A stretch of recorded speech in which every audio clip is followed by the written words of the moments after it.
अब आज के बड़े इंपॉर्टेंट ट्रिगर्स और साथ ही प्राइमरी मार्केट से कैसा एक्शन हो सकता है, ऑटो सेल्स के नंबर्स आए और साथ ही बहुत सारी खबरें जो मार्केट आज के बाद आई हैं, सब बताने के लिए जानिए हमारे साथ बने हुए हैं। जानिए पहले तो सबसे पहले आप हमें बिजनेस अपडेट्स बताएं क्योंकि अब नंबर्स भी शुरू होने वाले हैं, और साथ ही ट्रिगर्स बताएं, प्राइमरी मार्केट का एक्शन बताएं।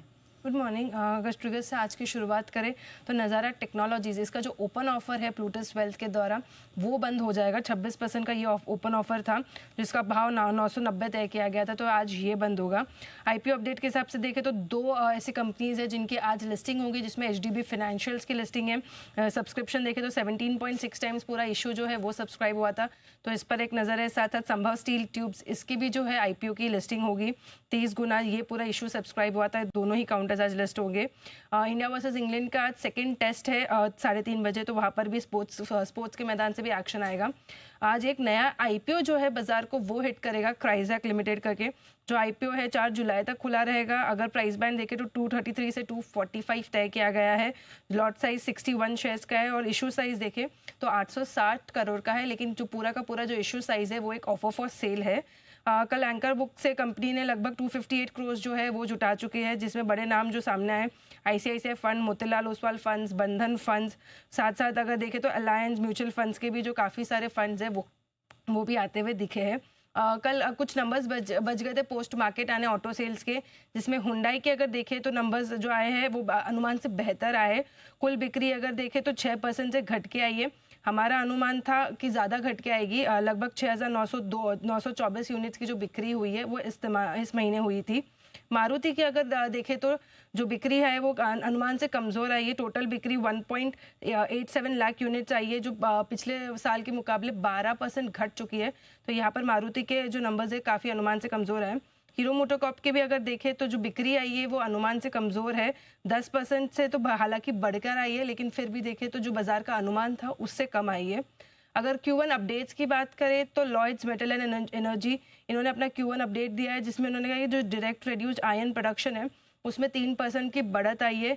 वही आयरन और का जो प्रोडक्शन है वो भी 4 मिलियन टन पे फ्लैट आता हुआ दिखा है इस महीने में, इस तिमाही में। एनएमडीसी की अगर Q1 अपडेट की बात करें तो पहले उन्होंने जून के महीने में उन्होंने कहा है कि जो आयरन और का जो प्रोडक्शन है वो 6% बढ़ा है। वही आयरन और सेल्स जो है वो 4% घट कर आई है। तो जो अपडेट्स है वो काफ़ी मिले जुले आए हैं एनएमडीसी के लिए। लेकिन अगर अप्रैल से जून तिमाही की बात करें तो प्रोडक्शन 30% बढ़ा है। वही अगर सेल्स की बात करें तो जून तिमाही में वो 14% बढ़कर आया है। साउथ इंडियन बैंक के अगर Q1 अपडेट की बात करें तो जून तिमाही में जो ग्रॉस एडवांसेस है वो 8% बढ़कर आए बैंक के। अगर टोटल डिपॉजिट की बात करें तो यहाँ पर 9% की बढ़त है। कासा रेशो अगर देखें तो 32.05% पर फ्लैट रहा है इस तिमाही में। और अंत में अगर देखें तो वी मार्ट रिटेल, पूरा ही रिटेल पैक काफ़ी बजिंग रहेगा, क्योंकि पहले तिमाही में जो रेवेन्यू है वो 13% से बढ़कर आई है और ट्रिपल एसजी ग्रोथ आई है वो 1% पे फ्लैट आई है। तो वहाँ पर एक नज़र है। कंपनी का कहना है कि जो ईद Q4 FY25 में आ चुकी थी उसके वजह से पहले तिमाही में जो ट्रिपल एसजी ग्रोथ है वो फ्लैट रही है। ओके, ठीक है। अब सारे स्टॉक्स भी बताएं जहाँ आज इम्पैक्ट हो सकता है न्यूज़ का। बिल्कुल, अगर स्टॉक्स की अगर आज की बात करें तो सबसे पहले एशियन पेंट्स, इस पर एक नज़र है, क्योंकि एशियन पेंट्स और ग्रासिम इंडस्ट्रीज़ के ऊपर खास फोकस है, क्योंकि ग्रासिम इंडस्ट्रीज़ ने जो सीसीआई के पास एक एंटी ट्रस्ट कंपटीशन फाइल की थी एशियन पेंट्स के खिलाफ कि वो मार्केट लीडर पोजीशनिंग का जो है वो फ़ायदा उठा रहा है, तो उसके चलते सीसीआई ने अब प्रोब इन्वेस्टिगेशन शुरू कर दी है, जिसमें प्राइमा फेसी जो एविडेंस आया है कि एशियन पेंट्स ने काफ़ी जो है वो अनफेयर ट्रेड प्रैक्टिसेस किए है, तो उसके ऊपर एक नज़र रहेगी आज। साथ साथ अगर देखें तो लुपिन पे भी एक नज़र है, क्योंकि यूएस एफडीए से इनके एक जेनेरिक दवा को मंजूरी मिल चुकी है।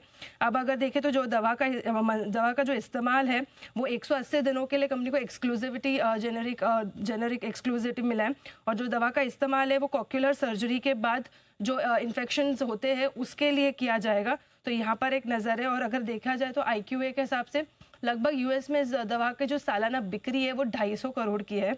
एस्ट्राजेनेका पर भी एक नज़र है, क्योंकि कंपनी को CDSCO से एक जो दवा है उसके इंपोर्ट और भारत में उसके डिस्ट्रीब्यूशन और मार्केटिंग के लिए जो है वो मंजूरी मिल चुकी है। जो दवा का नाम है डूरालैब सॉल्यूशंस, इसका जो इस्तेमाल है एंडोमेट्रिकल कैंसर की जो इलाज है उसके लिए किया जाता है। तो अब इसके तहत कंपनी भारत में जो है उसकी मार्केटिंग कर पाएगी, और साथ साथ जो है सेल्स और डिस्ट्रीब्यूशन भी कंपनी को इसकी मंजूरी मिल चुकी है भारत में।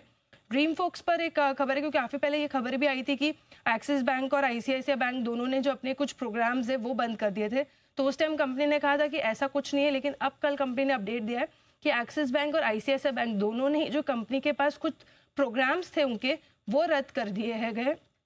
लेकिन अभी भी कंपनी का कहना है कि पूरी तरह से जो कॉन्ट्रैक्ट्स है एक्सिस बैंक और आईसीआईसीआई बैंक के, वो अभी तक नेगेट नहीं हुए, लेकिन आगे कंपनी जो ये कॉन्ट्रैक्ट्स कैंसिल हुए हैं उसका जो असेसमेंट है वो कर रही है।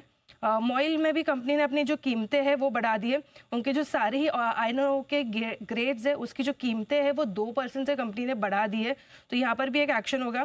पारस डिफेंस अगर देखें तो कंपनी ने को एक 22 करोड़ का जो है वो ऑर्डर मिला है। और अंत में आईएएक्स और एमसीएक्स ये दोनों ही कंपनीज पर नज़र है, क्योंकि एनएससी पर 14 जुलाई से मंथली इलेक्ट्रिसिटी फ्यूचर्स जो है वो उसकी जो ट्रेडिंग है वो शुरू हो जाएगी। ठीक है, चलिए बिल्कुल, बहुत बहुत शुक्रिया तमाम सारे संकेत और ये सब न्यूज़ बताने के लिए। बढ़ते हैं